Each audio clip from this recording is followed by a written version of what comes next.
Hey guys, welcome back. I am been gone for days. I am so sorry. My daughter got sick.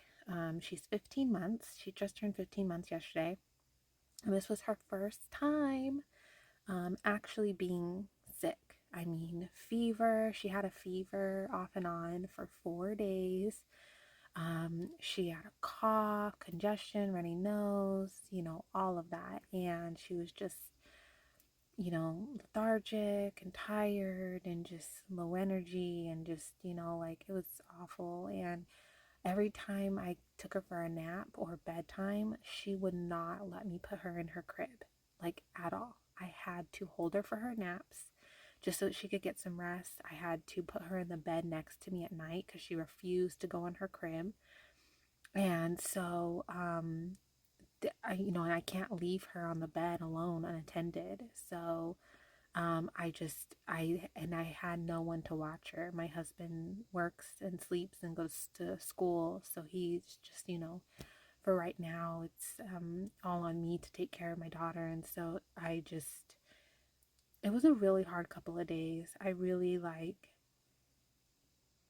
just, I felt stir crazy. I felt so like, I almost feel like the enemy took advantage of me the past couple days and like poured fire on the fuel, because I was already struggling. I was already feeling overwhelmed. I was already feeling upset with missing these videos and not being able to do this, and I was just feeling stuck and lost. And it was frustrating, and I feel like the enemy was just like adding on to it, like making me doubt things more and making it worse. And for a minute there, I actually was like, thinking about quitting doing these videos. But then it's just, I have to remember that God has asked me to do this. God has guided me to do this. I don't know what his plans are. I don't know where he's taking me. I just have to trust in him and let him drive me wherever he's taking me. And I need to just be in the passenger seat and just trust him. And it's so crazy. Yesterday morning, it was super early in the morning. My daughter was being fussy, and I woke up and I couldn't fall back asleep. Sorry, I have a runny nose. And I had been wanting to order her some new forks and spoons that are like not the silicone kind, but the ones for babies where it's like metal ish, but so she can stab her food better. And so I'm looking at it on Amazon. I order it, add it to my cart, and then I had a thought in my head um, to order her another plate. I only have one silicone plate, and it's the three prong one. If you don't know, it's got like three little holes in it. It's silicone. It's easy to clean. It's got the suction cups on the bottom, so it attaches to her high chair. I only have one of those, and I've been using this same plate for her for almost a year with no issues, right? So I had the thought in my head to order a plate. So I'm like, that's weird, that's odd, like that's super random. But I was like, I'll look at them anyway. So I typed in, Amazon. I start looking at plates and stuff and bib, because a lot of them come together, and they were all like 3 packs and stuff. And I didn't like the single ones, and I was just like, man, I don't have no room for this. We live um at my in-laws house. Like, we are already capped for room as it is. And I was just like, I can't add on another plate or plates, multiple, or bibs. Like, where am I going to put it? Like, why? I don't need this. I have no issues. um so I didn't order it. And that was in the morning yesterday. And in the evening last night, my I wasn't paying attention, and my daughter threw her plate on the floor, and the dogs took it outside and ripped it to pieces. And it's so crazy because as soon as I picked her up to start cleaning her up from her high chair, I saw the plate was missing. And I immediately was like, oh my God, like, God was trying to, that was God telling me, like, like, that was Him telling me, hey, order a plate, because He was trying to help me out. He was just trying to do something helpful for me, because I actually already had things coming in today from Amazon, two things, the forks, and then I ordered actually a microphone to make the sound on the videos better. And those two things were coming in today. And if I had ordered the plate yesterday morning, the plate would have came with today's order, which the box arrived before her first meal of the day. So I would have never even had a gap where I was missing a plate. And I know it's so insignificant. It's a plate, whatever. It's no big deal. I can feed my daughter, on another plate or on her high chair. It's not a big deal. But the fact that I thought that that was my own thoughts, I didn't even recognize that that was God telling me that. And He was just trying to help me out. He was just trying to make things easier for me because, this is what I feed my daughter on, this plate. And I love this plate and it works great. And I have no issues with it. And He foresaw that happening and me needing another plate because I didn't have a backup. I only had one plate for her. And it would have been such a smooth transition. The plate would have came in this morning, would have never even missed a beat, would have never even noticed that the plate was missing because I would have already had the plate ordered and delivered this morning. Which is another thing. Amazon never delivers this early in the day. They always deliver more in the late evening or like early afternoon or like late afternoon, evening time. And they came earlier today. So it's another thing that's like, one, I'm frustrated because I didn't recognize that that was God. I thought that was my own thoughts. And two, that I didn't just trust that, that I had that thought. I mean, I wish I would have known that that was God. But even if it was God telling me that, or, it was, I realize that now. But even if I did know that yesterday, the question is, would I have still ordered the plate? Would I have just trusted that? Like, it's, brings me back to I'm really struggling with just trusting God and just trusting Him and just following Him and just listening to Him when He tells me to do something. I mean, it was a freaking plate. Like, I could have ordered it, but yet I myself thought I knew better and was like, nah. And sure enough, God was like, see, like, I feel like, yeah, the plate was, it's not that big of a deal, but I feel like the whole, lesson and test behind the plate was a huge eye opener for me and was like, wow, like, I really need to just lean into trusting God. He's just trying to help me. He's just trying to make my life easier. He's just trying to help me out.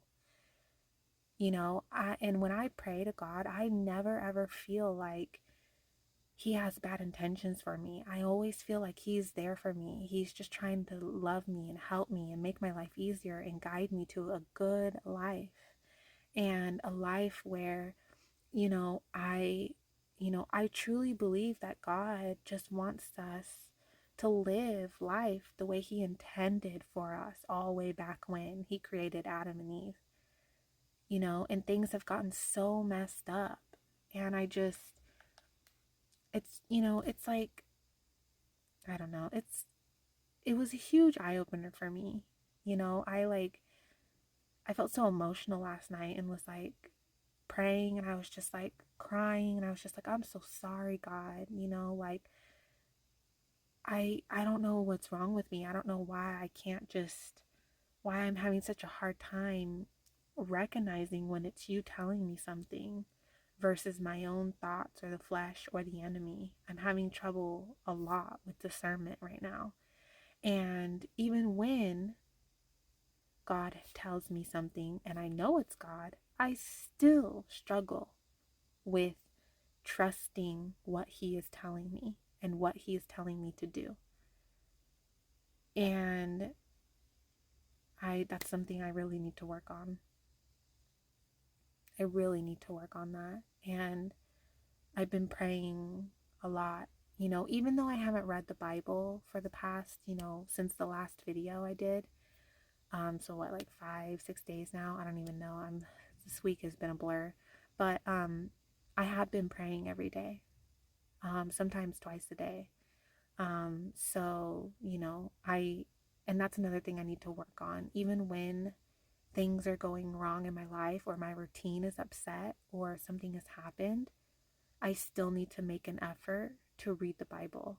I could have spent this last 5 days easily while my daughter was napping or, whatever, instead of watching random videos on YouTube. I could have been rereading Second Kings. I could have been looking stuff up. I could have been reading ahead. I wasted my time. And, and it's because my routine got upset. And so I was like, I just didn't read the Bible, and I have no excuse. I had the time. I have literally no excuse. I could have read the Bible. I could have made an effort, but I didn't.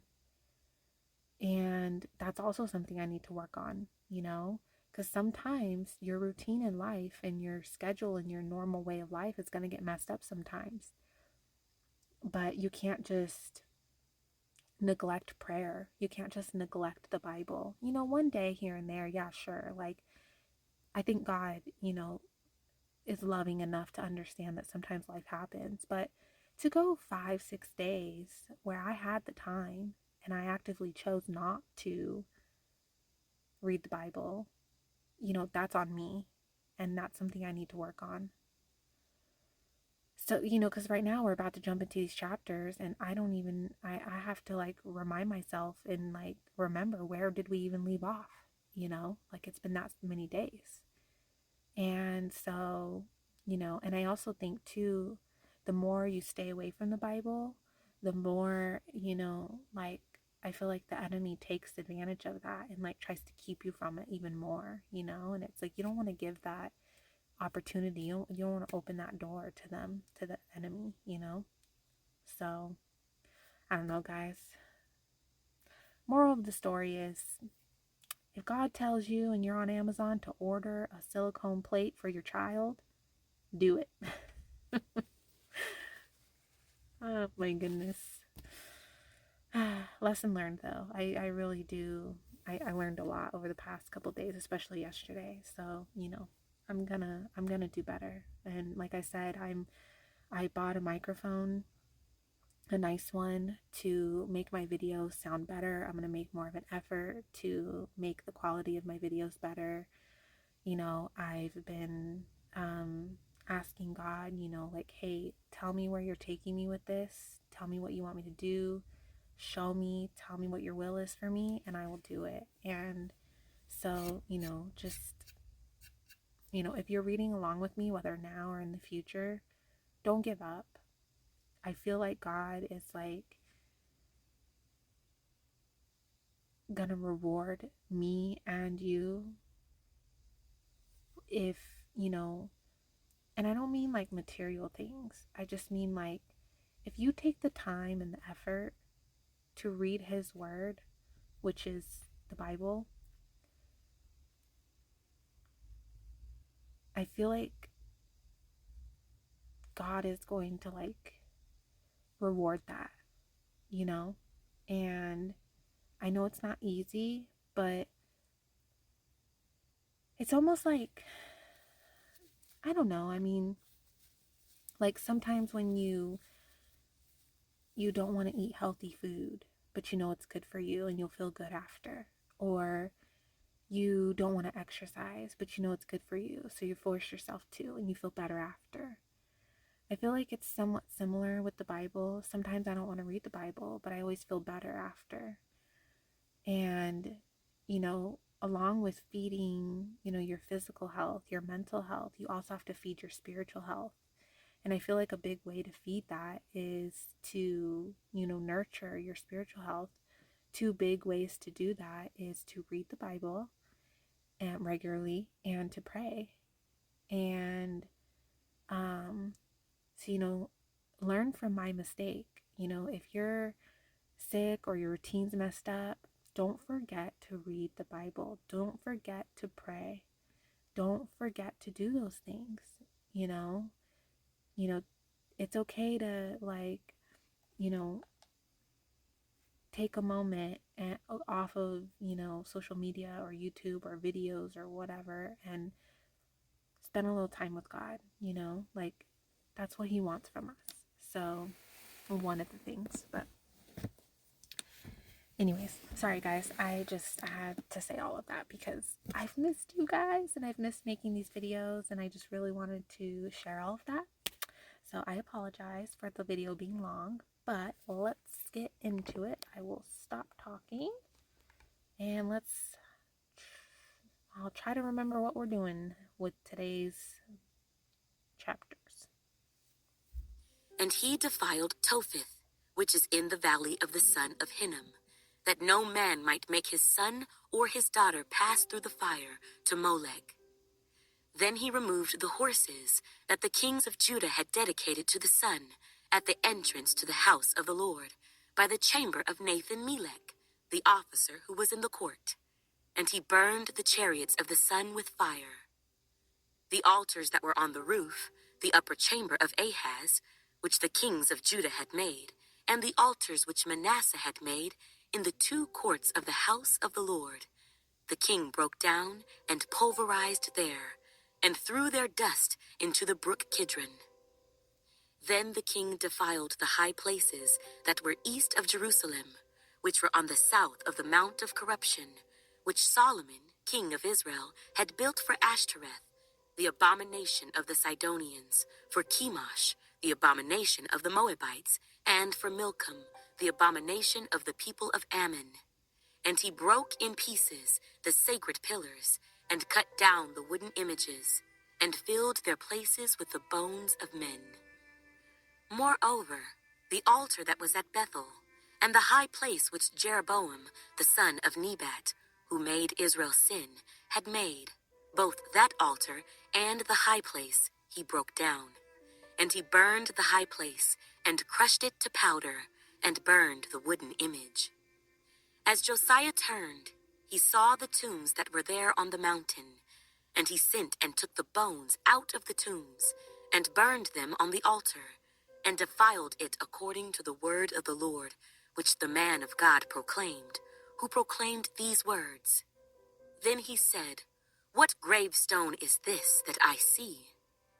So the men of the city told him, "It is the tomb of the man of God, who came from Judah, and proclaimed these things which you have done against the altar of Bethel."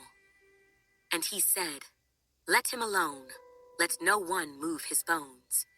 So they let his bones alone, with the bones of the prophet who came from Samaria. Now Josiah also took away all the shrines of the high places that were in the cities of Samaria, which the kings of Israel had made to provoke the Lord to anger. And he did to them according to all the deeds he had done in Bethel. He executed all the priests of the high places who were there, on the altars, and burned men's bones on them, and he returned to Jerusalem. Then the king commanded all the people, saying, "Keep the Passover to the Lord your God, as it is written in this book of the covenant." Such a Passover surely had never been held since the days of the judges who judged Israel, nor in all the days of the kings of Israel and the kings of Judah. But in the 18th year of King Josiah, this Passover was held before the Lord in Jerusalem. Moreover, Josiah put away those who consulted mediums and spiritists, the household gods and idols, all the abominations that were seen in the land of Judah and in Jerusalem, that he might perform the words of the law which were written in the book that Hilkiah the priest found in the house of the Lord. Now before him there was no king like him, who turned to the Lord with all his heart, with all his soul, and with all his might, according to all the law of Moses, nor after him did any arise like him. Nevertheless, the Lord did not turn from the fierceness of his great wrath, with which his anger was aroused against Judah, because of all the provocations with which Manasseh had provoked him. And the Lord said, I will also remove Judah from my sight, as I have removed Israel, and will cast off this city Jerusalem, which I have chosen, and the house of which I said, my name shall be there. Now the rest of the acts of Josiah, and all that he did, are they not written in the book of the Chronicles of the kings of Judah? In his days, Pharaoh Necho, king of Egypt, went to the aid of the king of Assyria, to the river Euphrates, and King Josiah went against him. And Pharaoh Necho killed him at Megiddo when he confronted him. Then his servants moved his body in a chariot from Megiddo, brought him to Jerusalem, and buried him in his own tomb. And the people of the land took Jehoahaz, the son of Josiah, anointed him, and made him king in his father's place. Jehoahaz was 23 years old when he became king, and he reigned 3 months in Jerusalem. His mother's name was Hamutal, the daughter of Jeremiah of Libnah. And he did evil in the sight of the Lord, according to all that his fathers had done. Now Pharaoh Necho put him in prison at Riblah, in the land of Hamath, that he might not reign in Jerusalem. And he imposed on the land a tribute of 100 talents of silver and a talent of gold. Then Pharaoh Necho made Eliakim, the son of Josiah, king in place of his father Josiah, and changed his name to Jehoiakim. And Pharaoh took Jehoahaz and went to Egypt, and he died there. So Jehoiakim gave the silver and gold to Pharaoh, but he taxed the land to give money according to the command of Pharaoh. He exacted the silver and gold from the people of the land, from everyone according to his assessment, to give it to Pharaoh Necho. Jehoiakim was 25 years old when he became king, and he reigned 11 years in Jerusalem. His mother's name was Sebudah, the daughter of Pedaiah of Rumah. And he did evil in the sight of the Lord, according to all that his fathers had done. In his days, Nebuchadnezzar, king of Babylon, came up, and Jehoiakim became his vassal for 3 years. Then he turned and rebelled against him. And the Lord sent against him raiding bands of Chaldeans, bands of Syrians, bands of Moabites, and bands of the people of Ammon. He sent them against Judah to destroy it, according to the word of the Lord, which he had spoken by his servants the prophets. Surely at the commandment of the Lord this came upon Judah, to remove them from his sight because of the sins of Manasseh, according to all that he had done, and also because of the innocent blood that he had shed, for he had filled Jerusalem with innocent blood, which the Lord would not pardon. Now the rest of the acts of Jehoiakim, and all that he did, are they not written in the book of the Chronicles of the kings of Judah? So Jehoiakim rested with his fathers. Then Jehoiakim, his son, reigned in his place.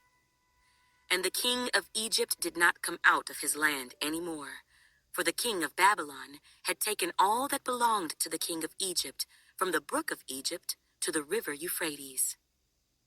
Jehoiakim was 18 years old when he became king, and he reigned in Jerusalem 3 months. His mother's name was Nehushta, the daughter of Elnathan of Jerusalem, and he did evil in the sight of the Lord, according to all that his father had done. At that time, the servants of Nebuchadnezzar, king of Babylon, came up against Jerusalem, and the city was besieged. And Nebuchadnezzar, king of Babylon, came against the city, as his servants were besieging it. Then Jehoiakim, king of Judah, his mother, his servants, his princes, and his officers went out to the king of Babylon. And the king of Babylon, in the 8th year of his reign, took him prisoner. And he carried out from there all the treasures of the house of the Lord, and the treasures of the king's house, and he cut in pieces all the articles of gold which Solomon, king of Israel, had made in the temple of the Lord, as the Lord had said. Also, he carried into captivity all Jerusalem, all the captains and all the mighty men of valor, 10,000 captives, and all the craftsmen and smiths. None remained except the poorest people of the land. And he carried Jehoiakin captive to Babylon. The king's mother, the king's wives, his officers, and the mighty of the land he carried into captivity from Jerusalem to Babylon. All the valiant men, 7,000, and craftsmen and smiths, 1,000, all who were strong and fit for war, these the king of Babylon brought captive to Babylon. Then the king of Babylon made Mattaniah, Jehoiakin's uncle, king in his place, and changed his name to Zedekiah. Zedekiah was 21 years old when he became king, and he reigned 11 years in Jerusalem. His mother's name was Hamutal, the daughter of Jeremiah of Libnah. It's so wild to me that it's like there's no, like, it seems like there's no one governing who becomes king, you know? Like, why are these other kings of other nations just saying, okay, this person's going to be king now? Like, and the people just accept that? Like, I don't understand. That's so wild to me that, like, there's no, like, it's like these foreign kings of other places, Egypt and Babylon are just like, okay, this is going to be your king now. I captured this king. This is your king now. Like, what? He also did evil in the sight of the Lord, according to all that Jehoiakim had done. For because of the anger of the Lord, this happened in Jerusalem and Judah, that he finally cast them out from his presence. Then Zedekiah rebelled against the king of Babylon. Now it came to pass in the 9th year of his reign, in the 10th month, on the 10th day of the month, that Nebuchadnezzar king of Babylon and all his army came against Jerusalem and encamped against it, and they built a siege wall against it all around. So the city was besieged until the 11th year of King Zedekiah. By the 9th day of the 4th month, the famine had become so severe in the city that there was no food for the people of the land. Then the city wall was broken through, and all the men of war fled at night by way of the gate between two walls, which was by the king's garden, even though the Chaldeans were still encamped all around against the city. And the king went by way of the plain, but the army of the Chaldeans pursued the king, and they overtook him in the plains of Jericho. All his army was scattered from him. So they took the king and brought him up to the king of Babylon at Riblah, and they pronounced judgment on him. Then they killed the sons of Zedekiah before his eyes, put out the eyes of Zedekiah, bound him with bronze fetters, and took him to Babylon. And in the 5th month, on the 7th day of the month, which was the 19th year of King Nebuchadnezzar, king of Babylon, Nebuzaradan, the captain of the guard, a servant of the king of Babylon, came to Jerusalem. He burned the house of the Lord and the king's house, all the houses of Jerusalem, that is, all the houses of the great, he burned with fire. And all the army of the Chaldeans, who were with the captain of the guard, broke down the walls of Jerusalem all around. Then Nebuzaradan, the captain of the guard, carried away captive the rest of the people who remained in the city, and the defectors who had deserted to the king of Babylon, with the rest of the multitude.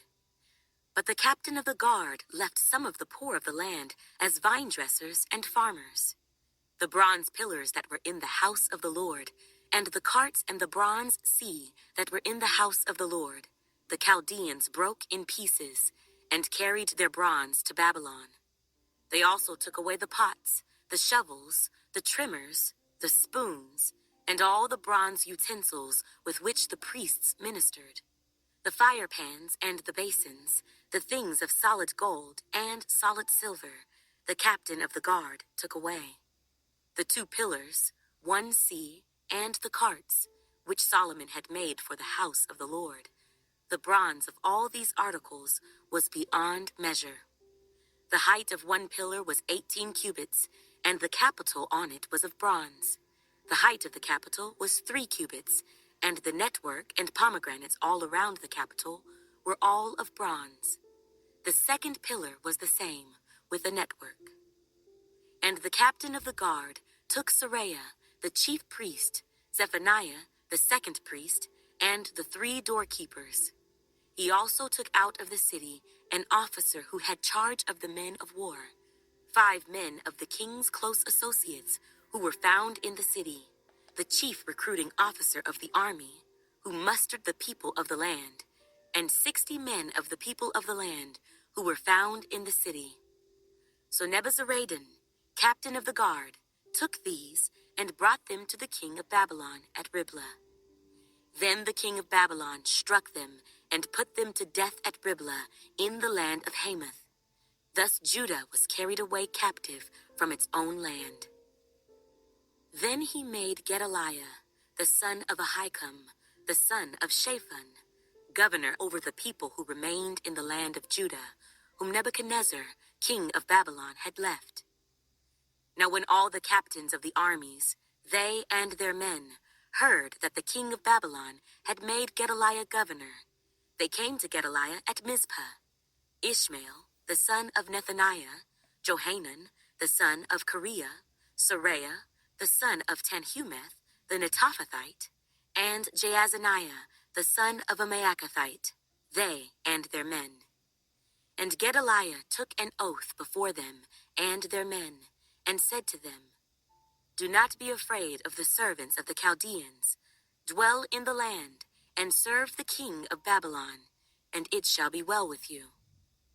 But it happened in the 7th month that Ishmael, the son of Nethaniah, the son of Elishama, of the royal family, came with 10 men and struck and killed Gedaliah, the Jews, as well as the Chaldeans who were with him at Mizpah.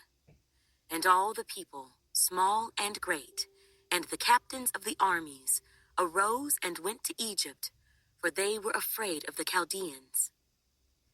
Now it came to pass in the 37th year of the captivity of Jehoiakim, king of Judah, in the 12th month, on the 27th day of the month, that Evil-Merodach, king of Babylon, in the year that he began to reign, released Jehoiakim, king of Judah, from prison. He spoke kindly to him, and gave him a more prominent seat than those of the kings who were with him in Babylon.